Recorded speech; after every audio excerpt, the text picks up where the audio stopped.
હર હર મહાદેવ. સુહાના સફર guide Shami Rawat from 2003. આદિ કૈલાસના આશીર્વાદ. આ માનસરોવર છે. બેહી જાઓ નીચે. બેહી જાઓ. માનસરોવર. આરા વિડીયો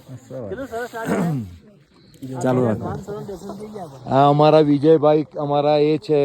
હમણાંથી જ મુહૂર્ત થયેલું છે પહેલું. બરાબર. હવે મેમાં ધક્કા કરાવે છે. આ અમારા હીરાભાઈ. આ અમારા વિજયભાઈ. આ વિજયભાઈ સામીનો હગાવાળો છે. આ હીરાબી. બરાબર. આપણું નામ સામી રાવત છે ને फुल ब्लॉगर है यार हमारे सामने की नहीं सही में आप लोगों ने बहुत हेल्प की આદિ કૈલાસ ના દર્શન કરો. सामने लाके रख दिया भाई सही में જય જય હો. भोलेनाथ.